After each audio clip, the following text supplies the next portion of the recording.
സാമ്പാർ മുളക് വെച്ച് വളരെ എളുപ്പത്തിൽ ഉണ്ടാക്കാൻ പറ്റുന്ന ഒരു അച്ചാറിൻ്റെ റെസിപ്പിയാണ് ഇന്നത്തെ വീഡിയോ. എരിവ് ഇഷ്ടമുള്ള എല്ലാവർക്കും ഇത് തീർച്ചയായിട്ടും ഇഷ്ടപ്പെടും.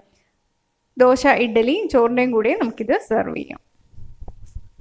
തൊണ്ടൻ മുളക് അച്ചാർ ഇടാനായിട്ട് ഞാനിവിടെ 18 സാമ്പാർ മുളക് എടുത്തിട്ടുണ്ട്, അല്ലെങ്കിൽ തൊണ്ടൻ മുളക് എടുത്തിട്ടുണ്ട്.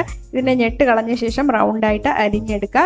കുറച്ച് കട്ടിയുണ്ടായാലും കുഴപ്പമില്ല, അരിഞ്ഞെടുക്കുക. കഴുകിയ ശേഷം അരിഞ്ഞുകൊണ്ട് വരാം. ഇതുപോലെ വേണം അരിഞ്ഞെടുക്കാനായിട്ട്. അതിൻ്റെ അകത്തുള്ള കുരുവൊന്നും കളയേണ്ട കാര്യമില്ല. ഇതുപോലെ ഞെട്ട് കളഞ്ഞ ശേഷം അരിഞ്ഞെടുക്കുക.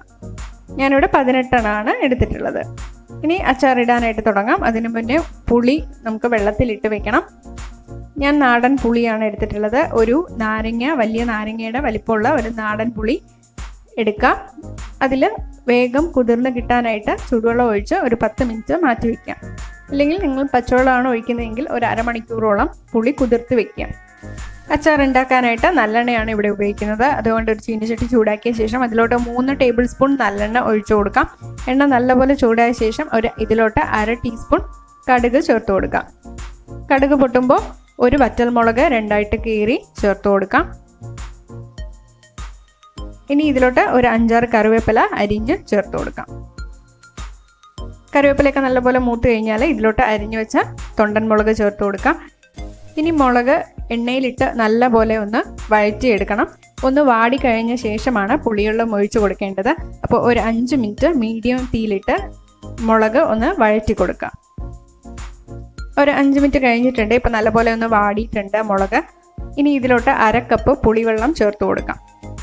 മുളകിൻ്റെ ലെവലിൽ വെള്ളം വേണം, അതുകൊണ്ട് ഞാൻ ഒരു 1/4 കപ്പ് വെള്ളം കൂടി ചേർത്ത് കൊടുക്കുകയാണ്. ഇനി ഇതിലോട്ട് പൊടികളൊക്കെ ചേർത്ത് കൊടുക്കാം. ആദ്യമായിട്ട് ഞാൻ ഉപ്പ് ചേർത്ത് കൊടുക്കാം. ഇനി ഇതിലോട്ട് 1/4 ടീസ്പൂണിലും താഴെ മതി മഞ്ഞൾപ്പൊടി ചേർത്ത് കൊടുക്കാം. ഇനി കായപ്പൊടിയും കൂടെ ചേർത്ത് കൊടുക്കണം. ഒരു 2 നുള്ള് കായവും കൂടി ചേർത്ത് കഴിഞ്ഞാൽ നല്ലപോലെ ഒന്ന് മിക്സ് ചെയ്യാം. ഇനി ഒരു മീഡിയം തീയിൽ വെച്ചിട്ട് അടച്ച് വെച്ച് വേവിക്കണം. പുളിവെള്ളം ഒന്ന് വറ്റി മുളക് നല്ല സോഫ്റ്റ് ആവണം. അതുവരെ അടച്ച് വെച്ചൊന്ന് വേവിക്കാം. ഒരു 5 മിനിറ്റ് കഴിഞ്ഞിട്ടുണ്ട്. ഇനി ഇളക്കി നോക്കുമ്പോൾ നമുക്ക് മനസ്സിലാവും മുളക് നല്ല സോഫ്റ്റ് ആയിട്ടുണ്ടോ എന്ന് നോക്കാം. നല്ലപോലെ വെന്തിട്ടുണ്ടോ എന്ന് നോക്കാം.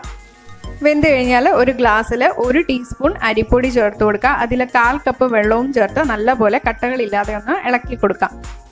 നമ്മൾ ചേർത്ത പുളിവെള്ളവും മുളകും കൂടി ഒന്ന് നല്ലപോലെ ഒന്ന് ചേർന്ന് കിട്ടാൻ വേണ്ടിയിട്ടാണ് ഈ അരിപ്പൊടിയും വെള്ളവും കൂടി കലക്കി ചേർത്ത് കൊടുക്കുന്നത്. ഇനി നല്ലപോലെ ഒന്ന് മിക്സ് ചെയ്ത് ഈ അരിപ്പൊടിയുടെ ടേസ്റ്റ് മാറണം. അതിനായിട്ട് നല്ലപോലെ ഒന്ന് തിളപ്പിച്ചെടുക്കാം. ഇനി ഈ എരിവ് ഉപ്പുമൊക്കെ ബാലൻസ് ചെയ്യാൻ വേണ്ടിയിട്ട് 1 ടേബിൾ സ്പൂൺ ശർക്കര പൊടിച്ചത് ഞാൻ ചേർത്ത് കൊടുക്കുന്നുണ്ട്. ഈ മുളക് നല്ല എരിവായിരുന്നു, അതുകൊണ്ടാണ് 1 ടേബിൾ സ്പൂൺ ചേർത്ത് കൊടുത്തത്. നിങ്ങളുടെ മുളകിൻ്റെ എരിവ് കുറച്ച് കുറവാണെന്നുണ്ടെങ്കിൽ 1 ടീസ്പൂൺ ശർക്കരയൊക്കെ ചേർത്താൽ മതി. അപ്പോൾ ടേസ്റ്റ് നോക്കിയ ശേഷം ചേർത്ത് കൊടുക്കാം. ഇപ്പോൾ നല്ല എരിവായതുകൊണ്ട് 1 ടേബിൾ സ്പൂൺ പൊടിച്ച ശർക്കരയും കൂടി ചേർത്ത് നല്ലപോലെ ഇളക്കി കൊടുക്കാം. ഇനി ഈ അരിപ്പൊടിയുടെ ഒരു പച്ച മണം മാറാൻ വേണ്ടിയിട്ട് ഇത് മീഡിയം തീയിലിട്ട് നല്ലപോലെ ഒന്ന് തിളപ്പിച്ചെടുക്കാം.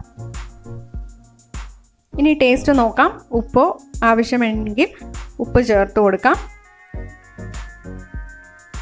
ഇനി ഇത് നല്ലപോലെ തിളച്ചു കഴിഞ്ഞാൽ തീ ഓഫ് ചെയ്യാം. നല്ലപോലെ തിളപ്പിച്ച് കഴിഞ്ഞാൽ പിന്നെ അരിപ്പൊടി ചേർത്ത് യാതൊരു ടേസ്റ്റും ഉണ്ടാവില്ല. ഇപ്പോൾ നല്ലപോലെ തിളച്ചിട്ടുണ്ട്. ഇനി തീ ഓഫ് ചെയ്യാം.